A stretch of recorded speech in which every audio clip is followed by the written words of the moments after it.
فەیلسوف و بیرمەندی ئەمریکایی نۆم چۆمسکی دەڵێت تۆ ناتوانیت بە بەکارهێنانی هێز خەڵکەکەی خۆت کۆنتڕۆڵ بکەیت، بەڵام دەتوانیت لە ڕێگەی کللتوری بەکاربردنەوە سەرقاڵیان بکەیت.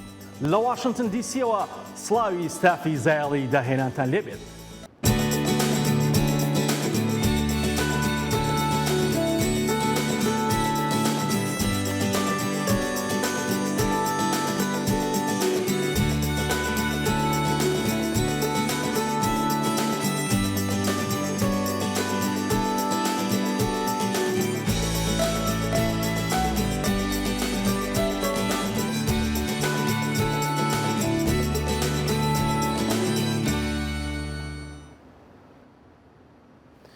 بڕوانن خانمان چ سەرکەوتنێک تۆمار دەکەن. سێ خانمی شاخەوان توانیان سەرکەوتنێکی مێژووی تۆمار بکەن و سەرکەون بەسەر تاشە بەردەسەختەکانی چای ڕیۆ لە ئیسپانیا و هەر بە ئاسمانەوە ئەو پەیامی سەرکەوتنیان بڵاو کردەوە. سێ خانمی شاخەوان مێژوو تۆمار دەکەن و وەک یەکەم تیمی خانمان توانیان بەسەر چای ڕیۆدا سەر بکەون لە پێکۆس دی ئۆروپا کە زنجیرە چیایەکە نزیکەی 20 کیلۆمەتر درێژ دەبێتەوە و بەشێکە لە چیای کانتابریا لە باکووری ئیسپانیا.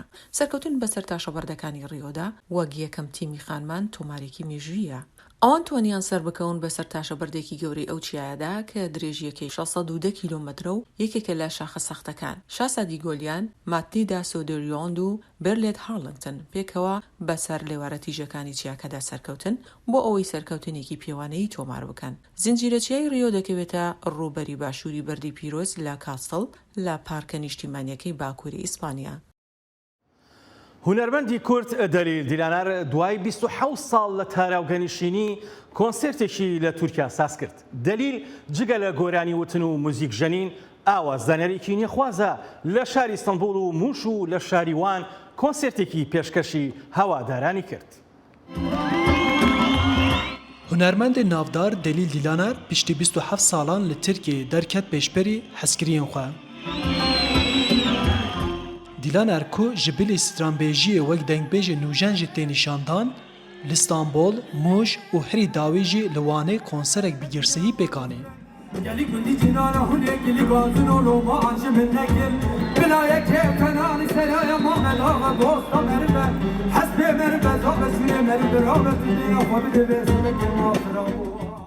Konsera ku bi piştevaniya karsazan pêk hatî, hejmarek zêde hezkiriyên Dîlaner beşdar bûn û heya direngiya şevê guhdariya stran nû kirin.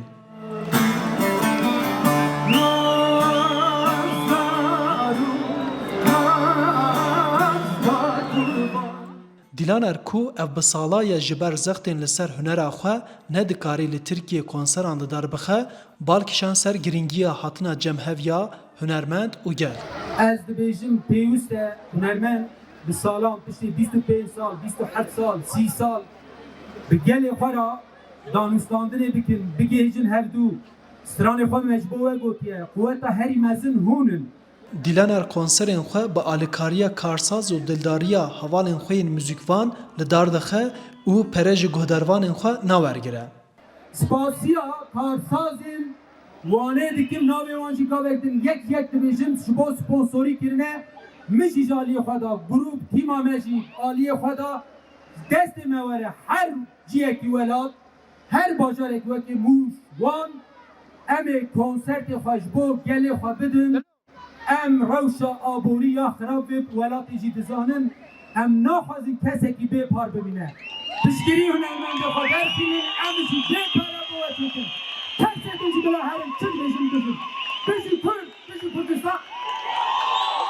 Hêjayê berxistinê ku Dîlaner di 1973 da li Mûşê hatiye dinê. Dîlaner di 1991 da dema di daweteke da strana Helepçê vedigot, derheqê wî da doz hatibû vekirin û neçar mabû ku koçî Ewropayê bike.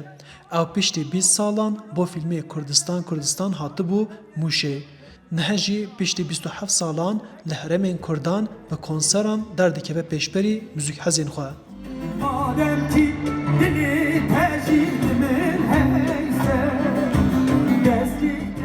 Arif Aslan, Dengê Amerîka, Wan.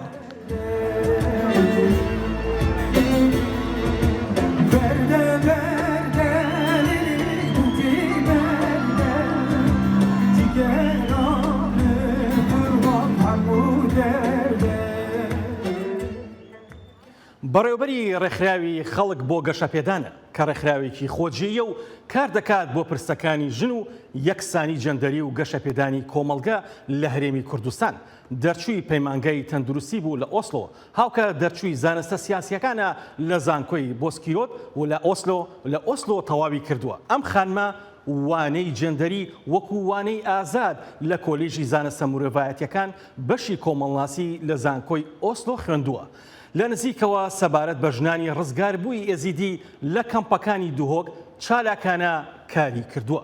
هاوکات بەشدار و ڕێخەری چەندین کەمپین بووە بۆ داکۆکیکردن لە مافەکانی ژنان و بەرەنگاربوونەوەی کوشتن لەسەر ناموس. ئێستاش بەهار مونزیر میوانی زایڵی داهێنانە. ئەم کاتت باش بارخەن. ئەم کاتتان باش، زۆر سپاس بۆ ئێوە. زۆر سپاس دەکەم. بەهارخان ئەمەوێت لە دوایەمین ڕوودا و دەست پێ بکەم. هاوکات ئێستا لە پێناو ئازادی و لە پێناو ژیاندا و لە پێناو ئازادیەکانی تاکە کەسە، لە پێناو مافەکانی تاکە کەسە لە ئێران و لە شار و شارۆچکەکانی ناوچە کوردنشینەکانی ئێران خۆپیشاندانە لە پێناو ئازادیدا.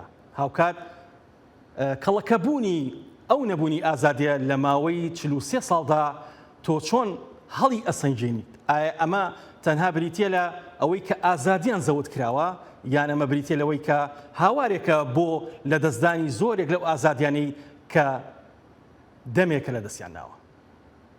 بەڵێ ئەوەی کە ئێمە ئەخیر چالاکی ئێمە کە دوێنەیە، بەڕاستی هەر لە یەکەم ڕۆژەوە ئێمە کۆمەڵێک لە خەڵکانی ئازادی خواست لە جێگای جیاواز کە ئیشەکەین ئێمە کۆبوونەوەمان کرد بۆی کە بتوانین ئێمە بەڕاستی لەگەڵ ئەو دەنگا بین کە ئەو پرسیارەی کە بەڕێستە دەکەیت. بەڵێ ئەوە کۆکراوەی 43 ساڵی ڕابردووی ژێر دەسەڵاتی جمهوری ئیسلامی ئێرانە و کەڵەکەبوونێکی زۆر لە ماوەی ئەو 43 ساڵە لە نەبوونی مافو ئازادیەکانی خەڵکی کوردستان و ئێران بە شێوەیەکی گشتی لە ناو ئێراندا کە بەڕاستی ئێمە بە تەواوەتی ئەوە ئەزانین کە ئەمە تەنها بەڵێ پرسی ئازادی جلوبەرگێکێکە لە پەسە گرنگەکانێکێکە لە پرسی ئازادی ئینسان و پرسی تاکە کەس. بەڵام ئێمە بەتەنها ئەوە نییە، چونکە هەمومان ئەزانین کە لە ماوەی 43 ساڵی ڕابردووە لە جمهوری ئیسلامی ئێران لە ژێر دەسەڵاتی جمهوریەتی ئیسلامی پیاوسالاری لە بەرامبەر ژنانە، لە بەرامبەر کۆی کۆمەلگای کوردستان و ئێران چی ڕوویداوە. بەڕاستی بەشێکی جدی لە ژیانی ئەوان لە سەردارەدانی گەنجان، قوبوڵ نەکردن و ڕەوەزکردنی هەموو بیرێکی جیاواز، یەکڕەنگیەکی تەواو کاری لەسەر کرا لە ماوەی 43 ساڵی ڕابردووە. بەڵام هەموو کاتێک ئێمە شاهدی ئەوە ئەدەین کە خەڵکی هاوڵاتیانی ئێران چنێک هەموو کاتێک بەرگریان کردو، هەموو کاتێک ڕوبەڕوو بوونەتەوە، هەموو کاتێک هەوڵیان داوە کۆمەلگا یەکڕەنگ نەبێ، بەڵکو بتوانن پێکەوە کار بۆ ئەوە بکەن کە جیاوازیەکان جێگەی ببێتەوە.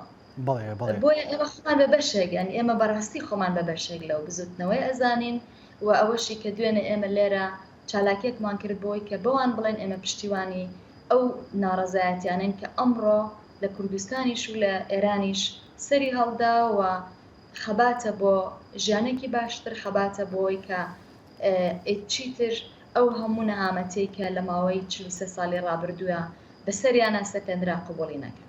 بەڵێ هەڵبەت بەهار تۆ ئەزمونیشی ئەوەت هەیە کە لە ئەوروپا بووی و لەوێش خوێندوتە و ئاگاداری بزوتنەوەی ژنان و هاوکات بزوتنەوەی فیمینیست هەی لەوێ.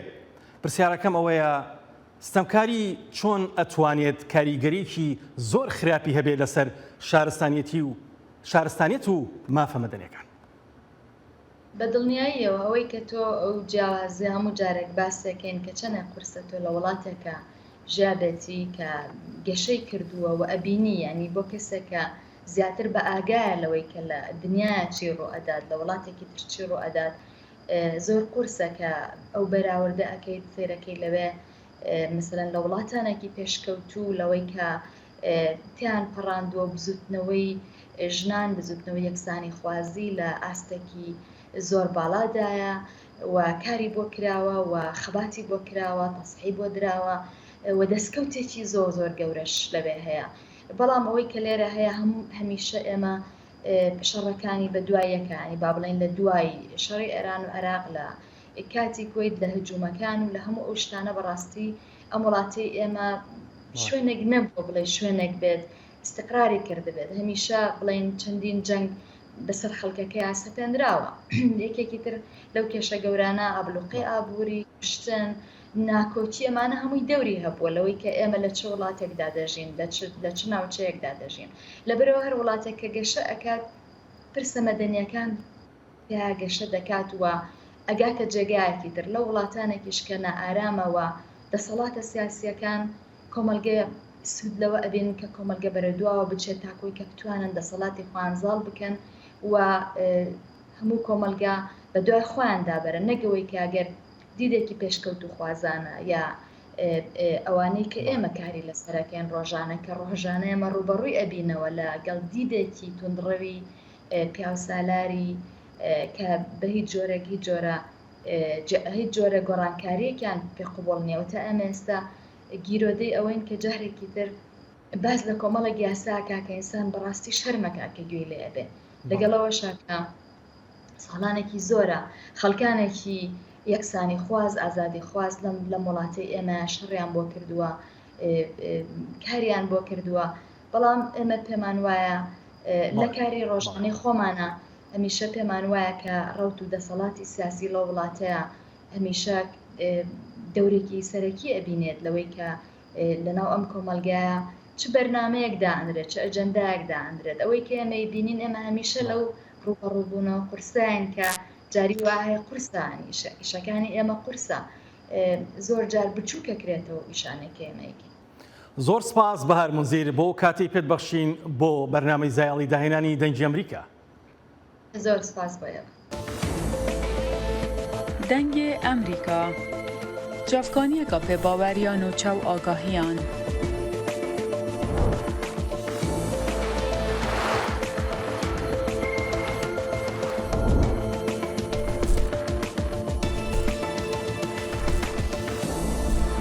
برای مالپەر و پلاتفۆرمên میدیا civakîya dengê Amerîka bala xwe bidin pêzanîn û nûçeyên cîhanê. فەیلسوفی گریکی دێرین دیمۆستێنیس 2400 ساڵ پێش زایانی توێتی هەموو دیکتاتۆرێک دوژمنی ئازادیە نەیاری یاساکانە فۆتۆکانی جیهان بە ژیان ئازادی دەست پێ دەکات.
هەوادارانی بەرنامەی تەلەڤیزۆنی گۆمۆرا لە دیمەنەکانی زنجیرە بەناوبانگەکەی مافیا کە ملیۆنان بینەری لە سەرانسەری جیهاندا دروست کردووە باز لە شەقامە تاریکەکانی لاسانیتا لە ناپۆلی دەکەن.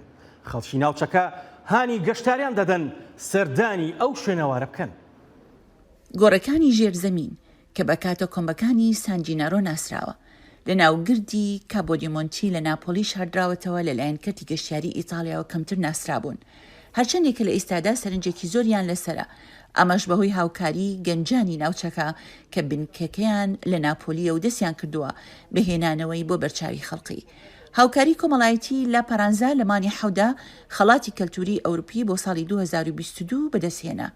ناساندنێکی بەناوبانگ بوو بۆ بژاندنەوەی ئەو گۆڕانەی ژێرزەمین. تیمەکە بە پشتیوانی کۆمەکەرانی گشتی و تایبەت پارەی بۆ تەرخان کراوە و شوێنەواردناسانی ناوخۆ و نوێژەنکەرەوە و مێژووناسانی هوەری لە خۆ دەگرێت کە خۆیان تەرخان کردو بۆ لێکۆڵینەوە و سەرپەرشتیکردن و نۆژەنکردنەوەی تابلۆکان و مۆزایکەکان کە بەسەر دیوارەکانی ئەو شوێنەوەن. ناوچەی لاسەنیتا ئیستایەکێکە لەو شارانەی کە بەهۆی زنجیرە درامای تەلەڤیزیۆنی گۆمۆراوە بەناوبانگ بوو لە جیهاندا کە دەربارەی مافیای گامۆرایە لە ناپۆلی. لاپارانزا بە فەرمی لە ساڵی 2006دا پێک هات کاتێک ئێمە هاوکاری کۆمەڵایەتی لاپارانزامان دامەزراند، بەڵام لە ڕاستیدا ئەوە ڕێگەیەک بوو کە ساڵێنێک پێشتر دەستمان پێکرد. لە کاتێکدا ئێمە لە سانتا ماریا دێ لە سانتێدا کاتمان بەسەر دەبرد، چی بکەین بۆ خۆمان کە ئێمە لە ناپۆلی گەورە بووین؟ دەتوانین چی بکەین بۆ شارەکەمان؟ واتە لەم پێویستیەوە دەستی پێکرد، پێویستی داهێنانی پیشەیەک بۆ خۆت کە ئەم بیرۆکەیە لەدایک بووە بۆ پابندبوون و بەهادان بە کەلەپوری مێژووی و هوەری لاسانیتا و دروستکردنی هەلی کاری نوێ. نوێژنکردنەوەی ئەو شوێنە تەنها یەکێکە لەو دەستپەشخریانی کە لەلایەن گروپەکەەوە دامەزراون. هەندێکی تریان بریتین لە هۆڵی میل، شوێنێکە و ڕێڕەوێکی 1 میل درێژخایەنە لە گۆڕی سانجیناریۆوە کە ڕێگە بە سەردانیکەران دەدات شوێنە سەر سڕوهێنەرەکانی شاراوەکان لە ناو لاسانیتا بدۆزنەوە. ڕێگایەکی دیکەی ناوەندی گەشتیاری ناپۆلی بە ناوچەی چینی کرێکاری لاسانیتا دەبەستێتەوە. سەردانیکەران لە ڕێگادا دەتوانن سەرسام ببن بۆ مۆزایک و تابلۆکانی سەر دیوار و تەلەرسازی ژێرزەویەوە هەر لە سەرەتای پێش لە دایکبوونی مەسیحەوە هەتا سەدەی 20م. بەڕاستی زۆرم پێخۆش بوو. ناپۆلی بە زۆری نابیندرێت. بەڕاستی پرۆژەی ئەو گەنجانەم بەدڵ بوو، دڵخۆشم کە ئەو کارم کردووە. هەرە باشترین بوو. بەڵێ بەڕاستی هەموو شتێکم بەدڵ بوو. لە پەرەنزا هەوڵی داوە هەموو کۆمەڵگەی سانیتا لە پرۆسەکەدا بەشدار بکات بە ئامانجی بەرزکردنەوەی ئاستی کۆمەڵایەتی و ئابووری. ئەم هەڵوێستیان بۆتە هۆی گرتنەبەری چەندین دەست پێشخەری دیکە لە ناو شارەکەدا، لەوانە پێکێنانی ئۆرکسترایەک و شانووی نوێی ئۆڤۆ تیاترۆ سانیتا.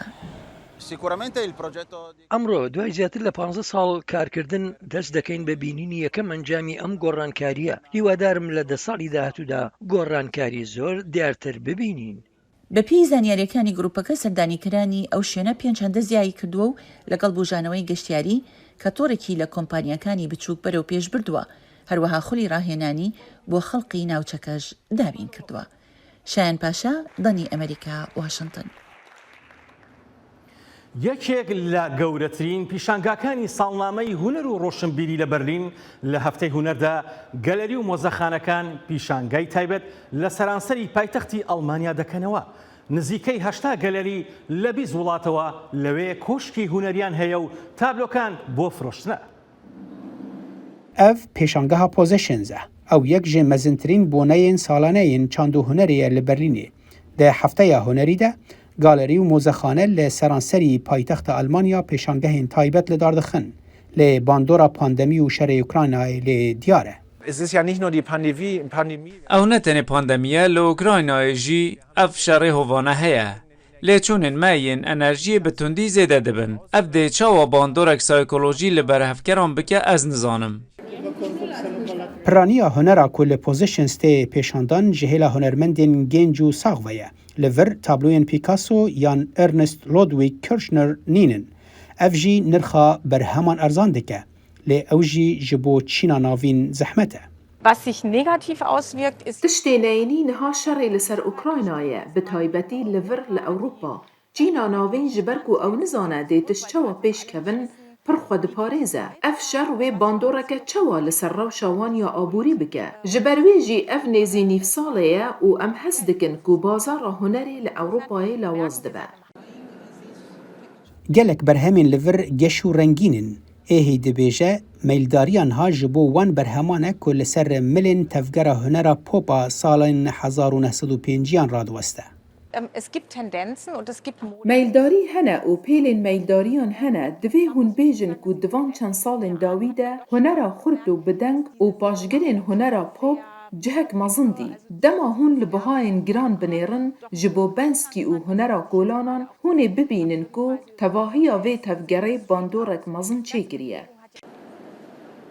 پوزیشنزا برلین جه سال 2014 و هر سال تیل دارخستن و لباجارن دنین وکو میون خو بیسلی جی تین لدارخستن. آرمانج اوه کو بالا برهفکارین ننورمال بکشینه. اوین کو دخوازن یک یان دو تابلویان جبو مالی بکرن. او جی جارنان بیواجویه که دریجه. Das erste Bild ist immer das Schwierigste. وینایا یکم جبو کرین هر گاو یا هری زحمته او خریبه جبو کرین اتومبیل که بقاسی 100,000 یورو او دکاره 48 دم جمیران ده ببه لی پرچه که هنری به 5,000 حتی 10,000 یورو او دمکه دریشتر دبه بگومان او لسر باوریه دوی هون پی باور بن او تیب گهن چما هنر او قاز بهایه. دورا حیشتی گالری جی 20 ولاتان ستاند لور هنه و همی برهم جبو فروتنینه. پوزیشنزا برلین حتی 18 ایلونی بردوام کرد. صالح دمیجر دنگ امریکا. براوی پێشبڕکێکانی هۆڵی ئاهەنگ و ستایڵی شانۆیی پاڵەوانێتی جیهانی تانگۆ خەڵات کران. کوڕ و کچە ئەرجنتینیەکان لە هەردوو بەشی سەماکەدا خەڵاتی گەورەیان بەدەستێنە. ئەم پێشبڕکێیە ساڵانە وەک نەریتێکی شارستانی و ئەکادمی ساز دەکرێت. سرکفتین پیشبرکه جیهانی یا سمایا تنگو لهولین آهنگ و ستایلین شانوی و محل بوینس آیرس بریوچو و تاج لسرسر وان هاتن دانین جوتک ارجنتینی ده هر دو بشان ده خلات مزن به دستخواه و اینان. او خانه که کوبویا راستی من توید اسپاسیا همو او کسین لپیش کامرایان او کسین لوی داری آماده بو نبکم جبر کو او خواب نامن بو من همی گاوا دگوت حوالین خواه از حز دکم روژه که لوی ربم او ایرو بو نصیب او خواب نامن هاتا جه. هفتاین پاتاگونی سنتیا پلاسیوس و سباستیان بولیوار خلات یکم یهول آهنگی ورگرتن. ددمکی ده کو کانستانزا ویاتو و ریکاردو استرادا جباجار پرگامینو بجداری کرنه خلات استایل شانوگه ورگرتن. اول شانسی بو ام همی هفته یک بوین و گلک باش بوین. هر جودک هجای سرکتنه بو. جبرکو ام همی بالکش بوین. پشتی ویه که کجارا دیماهی که دگل پلاسیوس وکه سرکفتی نمایش کری بولیوار گوتا رویترز سماکرن و سرکفتن ده پیشبرکه جیهانی ده خونا دیروکی یاوی بو. Es maravilloso el tango, te cambia la vida, a mí me cambió la vida. سمایا تانگو یک گلک عجیبه او سرنج را کشه. جیانا تا دو گوهرینه. جیانا من گوهراند. براستی از که خوشم سمایا تانگوی دکم. دوید مرو سمایا تانگوی بکن. دوید ام همی سمایا تانگوی بکن. وزارت روشنبیری ارژانتینا را گهاند که زیادتری 20,000 تماشاوان لوی فستیوال زیندی گولی یک جگولان سرکه یا بوینس آیرس آماده بونه. افجالاکیه یکم فستیوال بو جدما دسپیکا پندمیا کوویدا 19. سالا بوری رکبرین بیانی بریکا زوم بجداری کرن. هیلین سندی دنگ امریکا.